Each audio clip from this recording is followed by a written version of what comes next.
Hello students, good morning. Today we will start our next lecture, that is your interpolation.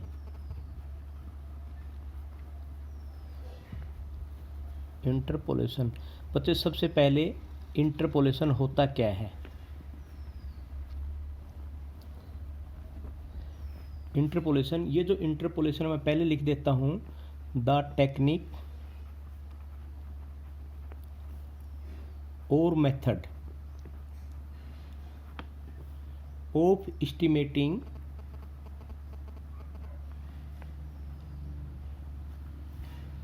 the unknown value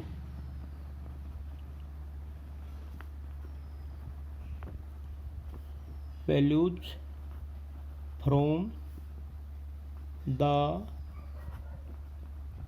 given set of observation is known as interpolation. अब मैं इसको समझाता हूँ बच्चे। मतलब जैसे आपके पास यहाँ पर आर्गूमेंट और एंट्री आपको दे दी। मान लिया आपके पास जो ये आर्गूमेंट है ये दे दिया x0, x1, x2, x3 and so on xn तक दे दिया, और इसी के correspondence y0, y1, y2, y3 and value yn दे दी। अब इस वैल्यू के बीच में अगर x से और x0 से लेके और xn के बीच में कोई एक वैल्यू xi लाइज करती है, और हमने वैल्यू फाइंड आउट करनी है कि भाई xi के ऊपर इस एंट्री की वैल्यू क्या होगी, और xi कहीं इनके बीच में लाई करता है। तो ऐसे मेथड को जो हम xi की वैल्यू फाइंड आउट करते हैं, xi belongs to x0 and xn। तो ऐसे में जब हम xi की वैल्यू फाइंड आउट करते हैं, xi की वैल्यू मतलब जब हम किसी ऐसे xi के लिए y की वैल्यू फाइंड आउट करते हैं जो कि x0 और xn के बीच में लाई करती है, उसे बोलते हैं इंटरपोलेशन। और अगर ये जो वैल्यू आपकी जो xi की वैल्यू है, अगर ये इन xi और x0 और xn के बीच में नहीं लाई करती है, या x0 से पहले लाई करती है, xn के बाद में लाई करती है, और फिर हम उसकी वैल्यू फाइंड आउट करना चाहते हैं, तो उसे बोलते हैं एक्स्ट्रापोलेशन। तो अभी तो हमारे सिलेबस में इंटरपोलेशन ही हम पढ़ेंगे। दूसरा बच्चे, एक्स्ट्रापोलेशन हो चाहे इंटरपोलेशन हो, ये वैल्यू फाइंड आउट करने के लिए कोई अलग से मेथड नहीं है। एक्स्ट्रापोलेशन के लिए भी वही मेथड है और इंटरपोलेशन के लिए भी वही मेथड है। तो ये तो एक जस्ट आपको बताने था। अगर वैल्यू हमने x0 और xn के बीच में किसी वैल्यू के लिए, किसी आर्गूमेंट के लिए हमने एंट्री की वैल्यू y की वैल्यू फाइंड आउट करती है, तो उसे बोलते हैं इंटरपोलेशन। अगर वो xi इनसे बाहर कहीं लाई करता है तो उसे बोलते हैं एक्स्ट्रापोलेशन। अब बच्चे इसमें जो हम करेंगे, दो चीज़ें हमारे यहाँ पर, एक तो है जो इंटरपोलेशन निकालने का जो मेथड है, एक तो जो चीज़ें ये आपके पास आर्गूमेंट दे रखे हैं, इस आर्गूमेंट में एक तो होता है अगर इसके अंदर इक्वल इंटरवल है। इक्वल इंटरवल मतलब यहाँ पर गैप, इसके बीच में गैप, इसके बीच में गैप, इसके बीच में गैप अगर इक्वल है, तो उसके लिए अब हमारे पास यहाँ पर 3 फार्मूले हम यूज करेंगे। Number 1 Newton forward interpolation formula, number 2 Newton backward interpolation formula, और तीसरा है यहाँ पर स्टिरलिंग फार्मूला। सिमिलरली अगर ये इक्वल इंटरवल नहीं है, ये इंटरवल आपका अनइक्वल है, तो उसके लिए फिर अलग मेथड हो जाएंगे, और वो मेथड हम आगे करेंगे। उसमें एक तो है लैग्रेंज इंटरपोलेशन फार्मूला, एक है न्यूटन डिवाइडेड इंटरपोलेशन फार्मूला। ये अपने 3rd 4th चैप्टर में आएंगे।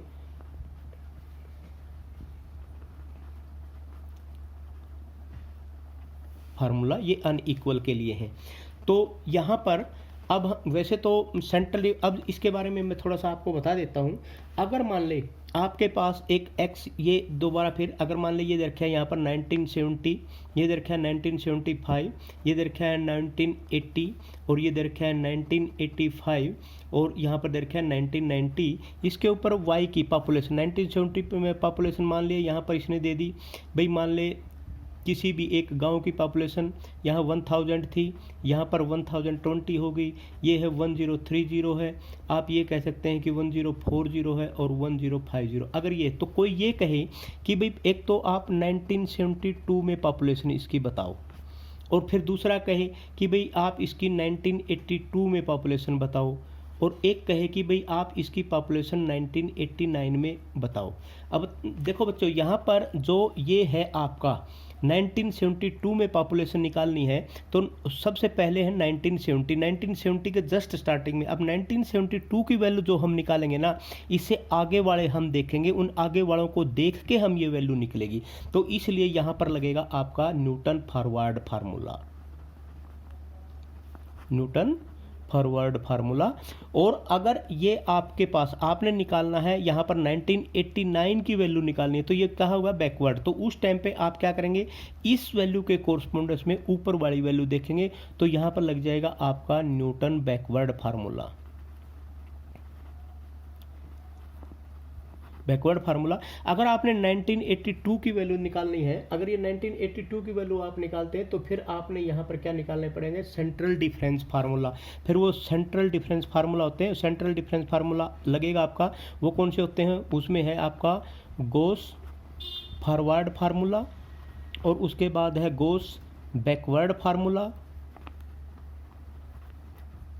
और एक है आपका इसके साथ ही है, बैकवर्ड के साथ में फिर है स्टिरलिंग फार्मूला। ये जो स्टिरलिंग फार्मूला है, इन दोनों का एवरेज ही है, ये हम करेंगे डिटेल में। और उसके बाद है बेसल्स फार्मूला। ये सारे के सारे न्यूटन फॉरवर्ड सेंट्रल में आ गए, और ये न्यूटन बैकवर्ड में। अगर इस तरह वैल्यू दे रखी है, तो इस तरह सबसे पहले हम न्यूटन फॉरवर्ड की बात कर रहे हैं। न्यूटन फॉरवर्ड का मतलब जो वैल्यू हमें ऊपर वाले से, मिड पॉइंट से ऊपर की वैल्यू अगर कोई पूछी गई है हमसे, भाई इस पे बताओ इसकी वैल्यू क्या होगी, तो हम न्यूटन फॉरवर्ड फार्मूला लगाएंगे। अगर बिल्कुल लास्ट में पूछी गई है तो न्यूटन बैकवर्ड फार्मूला लगाएंगे। अगर बीच में पूछी गई है तो हम वहाँ पर क्या करेंगे, सेंट्रल फार्मूला लगाएंगे। अब ये फार्मूले हम 1 बाय 1 यहाँ स्टडी करेंगे बच्चे। तो इसमें आपने देखा दो चीज़ें आ गई अब आपकी, एक तो आ गई इक्वल। अब ये चीज़ें अलग अलग, इक्वल के लिए भी अनइक्वल के लिए। अगर इक्वल इंटरवल है, अगर इक्वल इंटरवल दे रखा है, अगर इक्वल इंटरवल है तो उसमें आप क्या करेंगे, Newton forward formula, Newton backward formula, और आप देखेंगे मतलब यहाँ पर स्टिरलिंग फार्मूला। अगर ये अनइक्वल है, अगर ये अनइक्वल है, तो फिर आप अनइक्वल के लिए दूसरे फार्मूले यहाँ पर लगाएंगे, और वो Lagrange formula and Newton divided interpolation formula हो जाएगा। वो हम बाद में पढ़ेंगे डिटेल में, अभी तो जस्ट इतना ही आप ध्यान रखो। उसके बाद अब हम स्टार्ट करते हैं कि भाई इंटरपोलेशन में हम न्यूटन फॉरवर्ड फार्मूला कैसे करते हैं। अब न्यूटन फॉरवर्ड फार्मूला के लिए हम सबसे पहले जो न्यूटन फॉरवर्ड फार्मूला एक्चुअली में वो हम करेंगे कि भाई न्यूटन फॉरवर्ड फार्मूला है क्या। यहाँ पर सबसे पहले मैं फिर आपके पास यहाँ पर इंटरपोलेशन की बात करता हूँ। इंटरपोलेशन है क्या, interpolation is the process of estimating the value of function or entry for any intermediate value of the variable or argument with the help of its given set of the value which may be at equal interval or an unequal interval। ये तो interpolation की definition होगी, overall definition. ठीक है, अब equal interval की बात करते हैं और अनइक्वल इंटरवल की बात करते हैं। अब हम सबसे पहले इक्वल इंटरवल के बारे में बात करेंगे, और इक्वल इंटरवल में निकालने के लिए इंटरपोलेशन सबसे पहले है Newton forward difference interpolation formula. सबसे पहले हम इसी फार्मूले को देखते हैं, ये फार्मूला है क्या। अब मैं वैसे आपको बता देता हूँ ये फार्मूले की डेफिनेशन और ये फार्मूला क्या है, ताकि फिर आपको बाद में जब आप आएंगे आप करेंगे तो इसको समझ में भी आपको आ जाएंगे। बच्चे न्यूटन फॉरवर्ड फार्मूला आपका क्या है, न्यूटन फॉरवर्ड ये है आपका y is equal to F X is to Y note plus में, इसकी जगह आप कई जगह ये रो लिखा मिलेगा, कई जगह p लिखा मिलेगा, कई जगह u लिखा मिलेगा। तो rho del y note plus में रो इंटू में रो माइनस में 1 divide by 2 factorial del square y zero plus में rho into rho minus 1 rho minus 2 divide by 3 factorial del 3 y zero and last में rho into rho minus में 1 rho minus में 2 rho minus n minus में 1 n factorial del n Y zero. ये है actually में Newton forward formula. अब इस फार्मूले को हम सोल्व कैसे करेंगे, कैसे इसको निकालते हैं, वो अब हम देखेंगे।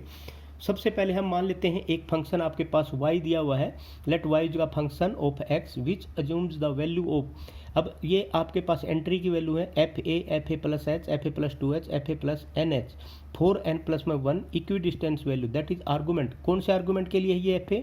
a के लिए। ये किसके लिए है? a प्लस h के लिए। ये किसके लिए? a प्लस 2h के लिए। और ये fa प्लस में nh के लिए।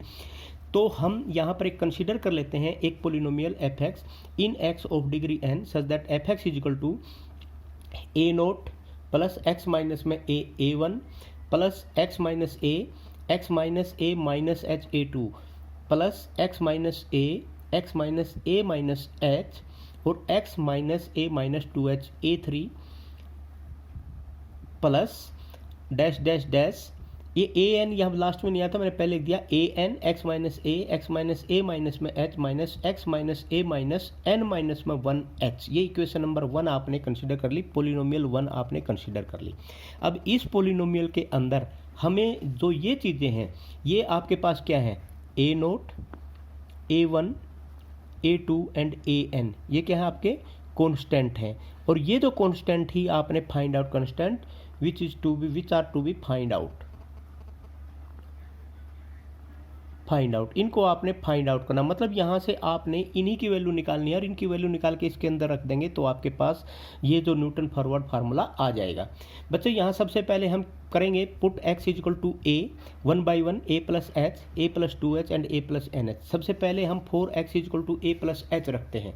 मान लिया आपने x is equal to a plus a रखा, x इक्वल टू ए रखा इसके अंदर, तो ये तो ऐसे कैसे रह जाएगा? अगर x इक्वल टू ए रख दिया तो a तो जीरो हो जाएगा, बाकी सारी टर्म जीरो हो जाएंगे, तो यही बच जाएगा एफ एक्स इक्वल टू क्या बच गया? a नोट, तो ये a नोट हो जाएगा, F A equal to a naught हो गया। उसके बाद put x equal to a plus H, अगर यहाँ x equal to a plus H रखते हैं, एफ ए प्लस एच बराबर है a plus h minus a1 और यहाँ a plus h minus a और यहाँ पर x का a प्लस एच रखेंगे तो ये इससे जीरो हो जाएगा, बाकी सारी टर्म्स आगे क्या हो जाएंगी? जीरो हो जाएंगी। तो यहाँ पर क्या बच गया? a नोट प्लस a1 के साथ में h बच गया, तो a naught plus a1 h, तो a1 की वैल्यू निकाल ली, a1 क्या बच जाएगा आपके पास? F A plus h minus a nought, और a नोट एफ ए है तो f A plus h minus F A divide by क्या हो जाएगा? h।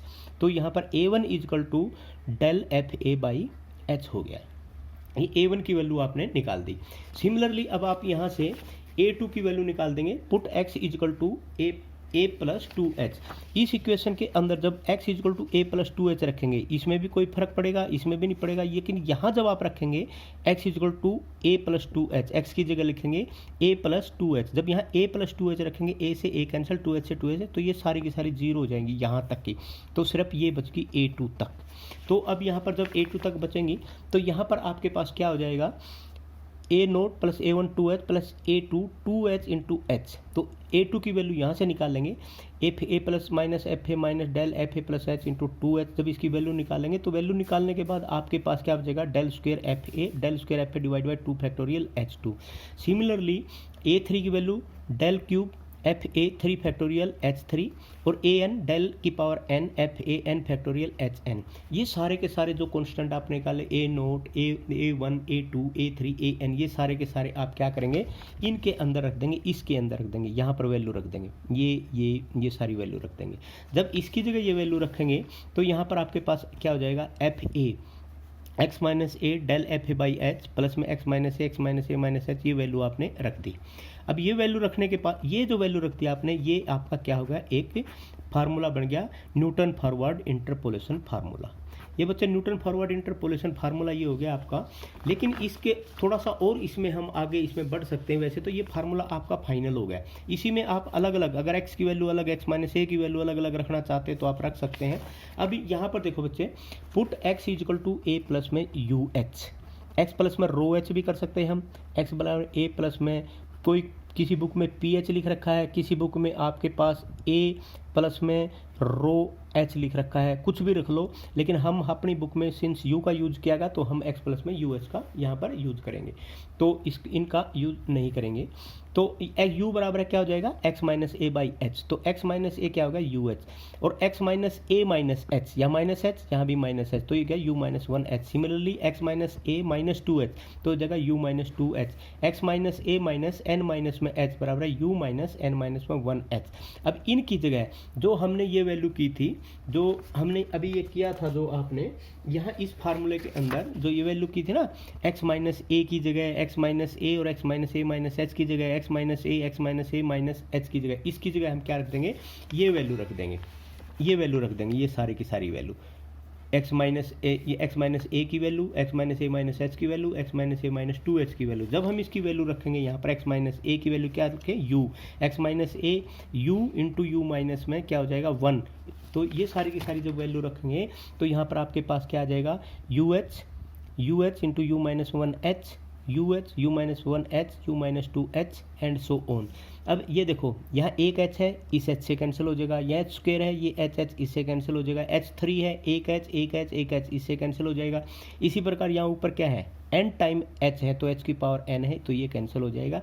आपके पास क्या बच गया, एफ ए प्लस में u del F A plus में u into u minus one by two factorial del square F A plus में यू इंटू यू माइनस में वन और यू माइनस में two by three factorial del cube F A plus u into u minus one u minus two into में u minus में n minus में one, ये आपके पास हो जाएगा। तो डेल की power N F A by N factorial, तो ये आपका जो हो गया फाइनल, ये बन गया आपका जो न्यूटन फॉरवर्ड फार्मूला। कई बार बच्चे इसको क्या, ये कई बार इसको ऐसे भी लिख सकते हैं, मान ले ये लिख देते हैं एफ ए प्लस में U H is equal to F A plus U one, ठीक है, डेल एफ ए, और यहाँ पर लिख देते हैं यू टू, तो डेल स्क्वायर एफ ए, तो प्लस में यू ये थ्री है तो U three del cube F A and so on, और यहाँ पर लिख देते हैं एन टाइम है तो यू एन एफ ए।